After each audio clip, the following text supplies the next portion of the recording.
성경 말씀은 시편 95편 1절부터 마지막 11절까지 저 한 절 여러분들 한 절 교독하시겠습니다. 오라 우리가 여호와께 노래하며 우리의 구원의 반석을 향하여 즐거이 외치자. 우리가 감사함으로 그 앞에 나아가며 시를 지어 즐거이 그를 노래하자. 여호와는 크신 하나님이시요 모든 신들보다 크신 왕이시기 때문이로다. 땅의 깊은 곳이 그의 손 안에 있으며 산들의 높은 곳도 그의 것이로다. 바다도 그의 것이라 그가 만드셨고 육지도 그의 손이 지으셨도다. 오라 우리가 굽혀 경배하며 우리를 지으신 여호와 앞에 무릎을 꿇자. 그는 우리의 하나님이시요 우리는 그가 기르시는 백성이며 그의 손이 돌보시는 양이기 때문이라. 너희가 오늘 그의 음성을 듣거든 너희는 우리바에서 나왔으니 또 광야의 약산에서 지내던 날과 같이 너희 마음을 가깝게 하지 말지어다. 그때에 너희 조상들이 내가 행한 일을 보고도 나를 시험하고 조사하였도다. 내가 40년 동안 그 세대로 말미암아 진실하여 이르기를 그들은 마음이 미혹된 백성이라 내 길을 알지 못한다 하였도다. 그러므로 내가 노하여 맹세하기를 그들은 내 안식에 들어오지 못하리라 하였도다. 아멘. 자, 시편은 얘기할 때 이 시가 어떤 시다 하는 그 장르를 말씀드리죠. 근데 제일 많이 들었던 게 비탄시, 또 예배시, 찬양시 뭐 그런 걸 겁니다. 근데 이 성경학자들이 분류를 시편이 150편까지 했는데 무려 10가지로 분류를 합니다. 그래서 예배시, 찬양시, 비탄시, 민족애가, 신정시, 시온시, 참회시, 저주시, 메시아 예언시, 지혜시 이렇게 10가지로 분류를 합니다. 그런데 분류가 이렇게 촘촘하다 보니까 이것은 교훈시면서도 지혜시에 속하면서도 찬양시에 들어갈 때도 있고 이렇게 좀 섞여 있는 경우가 참 많이 있죠. 그런데 특이하게 오늘 95편부터 100편까지는 신정시로만 아주 이렇게 장르를 딱 모아놓은 시들입니다. 그래서 신정시 분류에 들어갑니다. 신정시가 뭐냐면은 하나님의 다스림을 노래한 시입니다. 하나님이 이끄시고 섭리하시고 하나님이 다스리심을 노래하는 시를 신정시라고 합니다. 그 중에서도 95편이니까 첫 번째 시죠.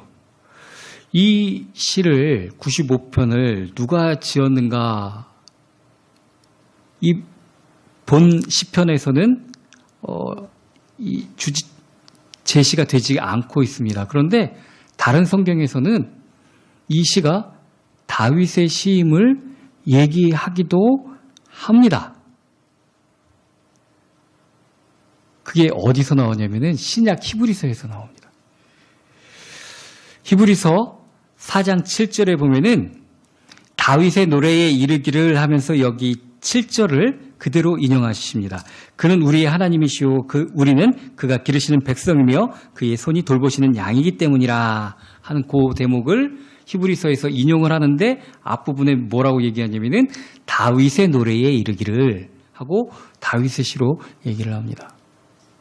그러면 다윗의 시라고 성경에 나와 있으니까 물론 구약과 신약은 다르지만 성경에 분명히 다윗의 시라고 나오니까 다윗의 시로 봐야지 맞다. 뭐 그럴 수도 있습니다. 그런데 신약에 많은 성경 저자들이 시편을 인용할 때 대부분 다윗의 시라고 다윗의 노래라고 소개를 합니다. 그러니까 시편을 자체를 다윗의 노래로 보는 경향이 많습니다. 그렇기 때문에 특별히 다윗의 노래일까? 다윗이 진 걸까? 아닐까? 자, 그런데 다윗의 진 것이든 아니든 이것은 주일날 제가 말씀드렸죠? 아디아포라입니다. 이건 그렇게 중요한 게 아닙니다. 그죠? 뭐 신학적 논쟁은 될 수 있을지 몰라도 그것이 중요한 건 아닙니다. 누가 지었든 그게 뭐가 그렇게 중요하겠습니까? 그렇죠? 내용이 중요한 것이죠. 만약에 근데 다윗의 시로 본다면은 어떤 배경이었을까 보면은 하나님께서 그들을 다스리시고 인도하시는데 이 결말이 좀 찜찜하게 끝나죠. 내가 너희를 나의 안식에 들어오지 못하게 할 것이다. 왜 그러냐면은 나를 하나님으로 인정하지 않기 때문에. 그래서 이 하나님의 언약을 모르고 살던, 하나님 말씀이 뭔지도 모르고 살던 이 이스라엘 백성에게 언약궤가 드디어 예루살렘으로 올라오던 때 다윗이 너무 기뻐서 춤추다가 옷까지 벗어진 그때가 배경이지 않을까, 그렇게 보는 사람들도 많습니다. 자, 이 배경이 시편 95편의 배경이 거기까지고, 내용을 보겠습니다. 1절, 2절까지는 오라, 우리가 여호와께 노래하며 우리 구원의 반석을 향하여 즐거이 외치자. 우리가 감사함으로 그 앞에 나아가며 시를 지어 즐거이 그를 노래하자. 자, 구원의 반석이신 하나님께 우리가 나아가서 예배하자, 경배하자. 그렇게 시작을 합니다. 이것은 개인적인 은혜 체험을 강조하는 게 아닙니다. 공동체적인 의미를 담습니다. 또 처음에 오라라고 시작을 하는데 이 오라라는 말의 히브리어 원어가 레쿠라는 말인데 이것은 모여라, 집합, 어셈블 하는 그런 명령어입니다. 명령. 우리가 하나님 앞에 모여야 된다. 하나님 앞에 모여서 무엇을 해야 되는가 하면은 노래하고 즐겁게 외치고 감사하고 나아가고 그를 노래하자. 하나님 앞에서 예배하자. 이거 꼭 해야 된다. 자, 예배가 왜 중요하냐면은 개인적인 예배도 정말 중요하지만 공예배가 정말 중요한 이유는 우리 공동체적인 감사의 찬양과 기쁨이 고백되어져야만 되기 때문에 그렇습니다. 개개인의 물론 구원의 감격이 있죠. 체험이 있죠. 그러나 우리 교회를 향한 하나님의 뜻과 하나님의 구원의 체험이 있기 때문에 또 그것을 감사해야만 한다는 얘기입니다. 자, 혼자서 방송 보면서 예배할 때 정말 은혜 받기 어렵습니다. 그래서 이 방송으로 예배 듣는 사람들을 제가 어떻게 표현하냐면은 정말 입으로 못 먹어서 누워서 링거 맞고 있는 환자로 겨우겨우 유지만 되는 겁니다. 공동체적인 예배가 되어야 됩니다. 공예배가 정말 성공해야 됩니다. 모여서 같이 찬양하고 그의 기쁨을 같이 누릴 수 있어야 합니다. 요즘같이 좋은 시대에 얼마나 훌륭한 목사님들 설교가 많습니까? 그러나 모여서 예배함에 영성 회복이 일어나지 않습니다. 이 레쿠, 모이자, 와라. 하나님이 그렇게 명령하셨기 때문에 그렇습니다. 모여서 예배가 회복돼야 됩니다. 세상이 아무리 변해도 하나님의 법칙은 그렇습니다. 정말 어쩔 수 없는 경우들이 있죠. 그런 경우들 우리보다 하나님이 정말 더 잘 아십니다. 그렇지 않으면 정말 우린 하나님의 명령대로 모여야 됩니다. 그리고 그의 이름을 경배하고 찬양해야 되는 것입니다. 왜 그러냐면 그 이유를 3절부터 7절까지 얘기하고 계신데 우리가 읽어보면 이건 뭐 너무나 당연한 얘기 아니야?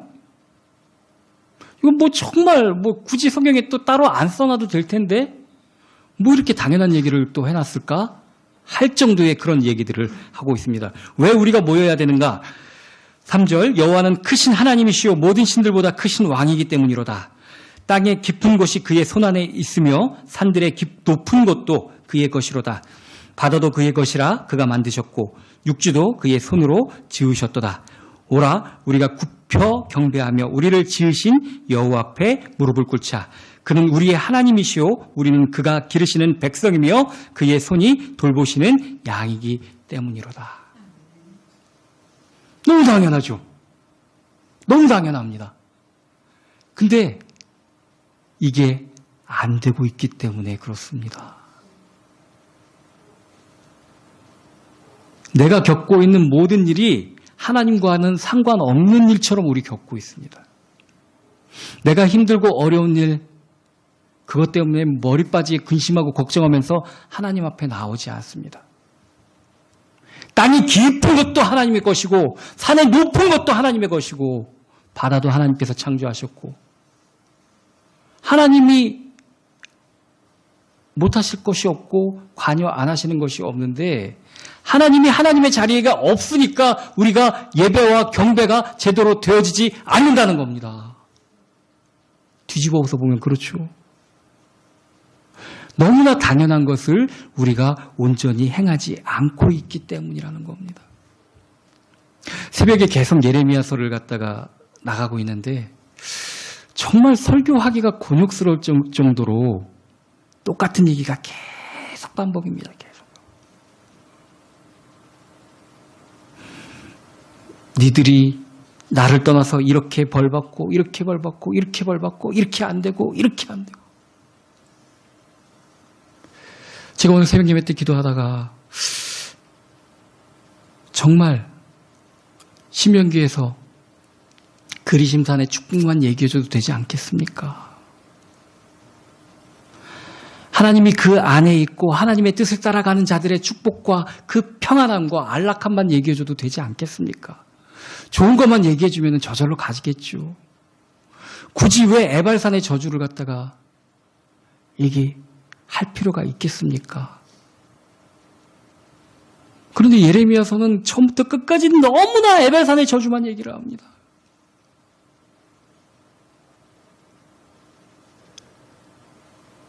오늘 95장이 90편, 95편이 신정시라면 하나님께서 다스리는 것인데 이 하나님의 다스림이 너무나 당연한 것을 우리가 너무나 당연하게 거부하고 있기 때문에 그런 겁니다. 정말 이 말씀대로 하나님이 정말 하나님이시고 모든 신들보다 그 신들 중에서 왕이시고 땅의 깊은 곳이 그의 손안에 있고 산들의 높은 것도 그의 것이고 바다도 그의 것이라 그가 만드셨고 육지도 그의 손이 지으셨다. 또 우리는 하나님의 백성이고 하나님이 기르시는 양이다. 정말 이게 된다면 뒷부분의 얘기가 전혀 필요가 없는 겁니다. 솔직히. 근데 저 자신을 봐도 툭 하면 근심 속에 쌓여있고 툭 하면 불신앙 가운데 헤매는 저를 봐도 정말 이게 너무나 안 되기 때문에 하나님께서는 축복과 저주를 동시에 말씀해 주고 계시고 성령님이 우리 안에서 움직이시는 것에 우리가 따라가야 됩니다. 따라가다가 죽을 것 같습니다. 나한테 너무 안 맞는 것 같습니다. 하나님. 나에게 너무 벅찹니다. 그렇지 않습니다.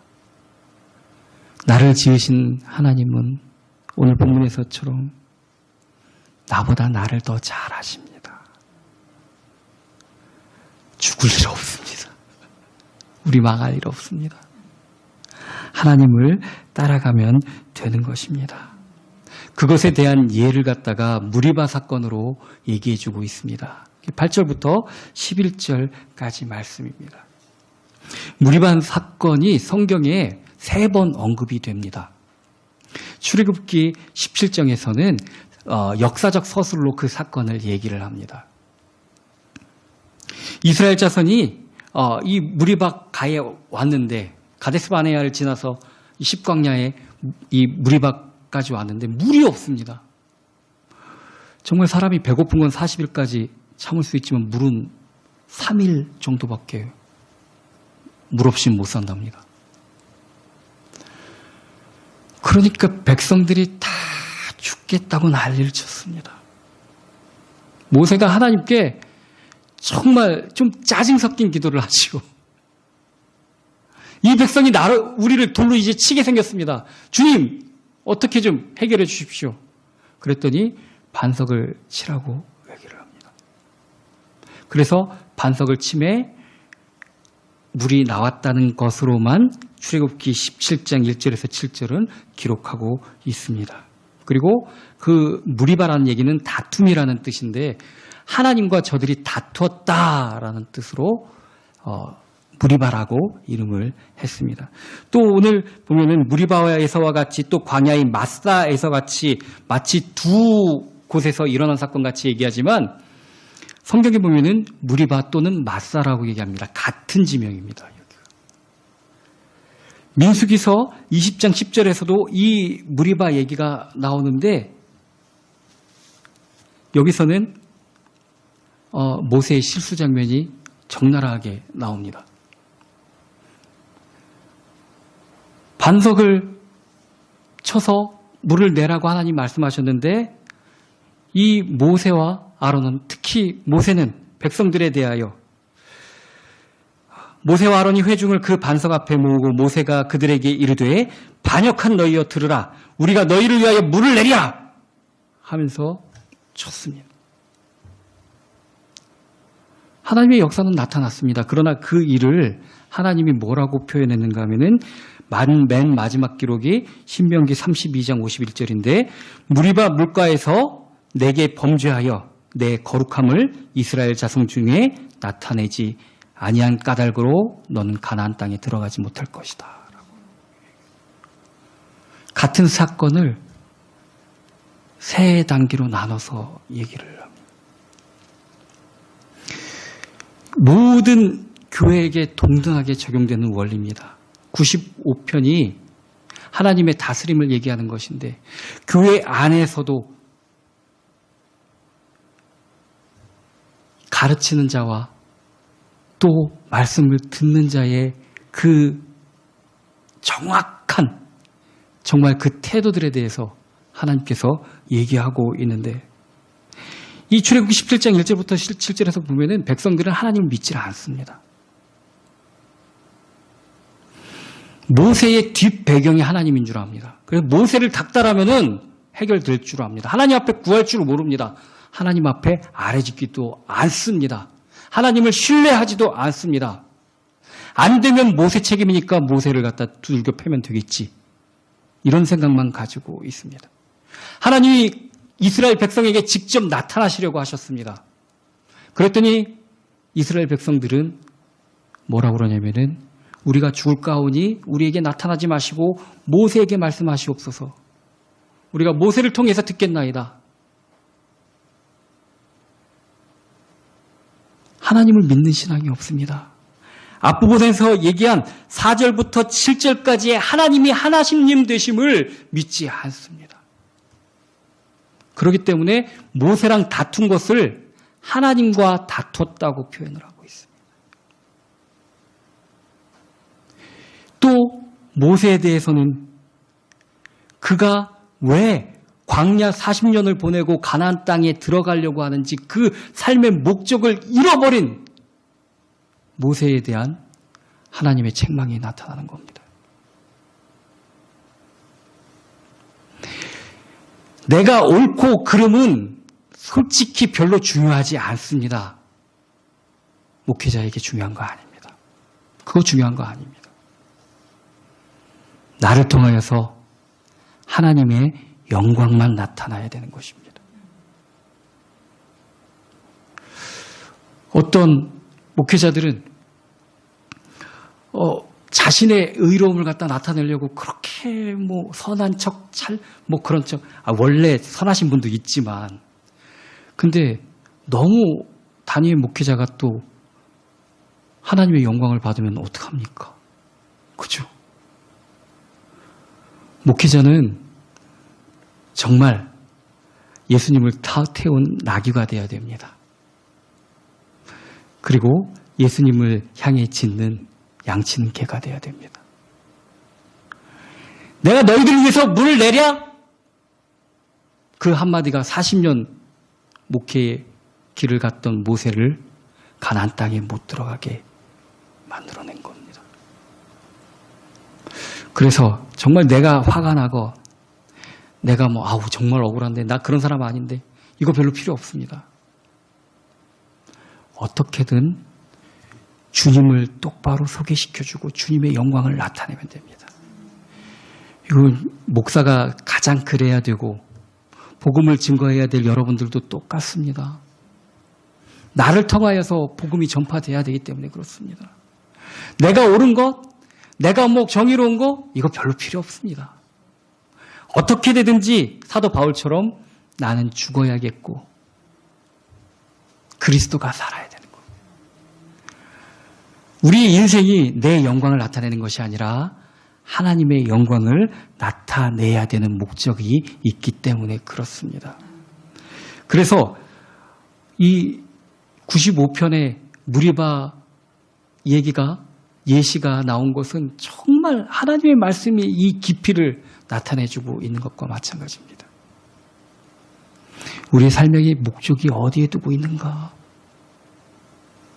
하나님이 하나님 되시려면 정말 우리 삶의 목적이 하나님이어야 되는데 내가 목적이니까 나로 인해서 하나님의 일들은 포기되어도 되는 삶을 살고 있지 않겠습니까? 그러면 우리가 정말 원하는 영광스러운 것 도달하지 못합니다. 나는 죽고 정말 내 안에 그리스도가 살아야 됩니다. 오늘 본문 말씀처럼 정말 하나님이 하나님이십니다. 이게 바뀌어져야 되는 것입니다. 내가 주인 삼은 모든 건 내려놓고 주님 앞에 나아가야 됩니다. 주님이 책임져 주시는 인생이 정말 어떤 인생보다 가장 성공하는 인생입니다. 주님만 믿고 나가는 저와 여러분이 되기를 예수 그리스도의 이름으로 축원합니다.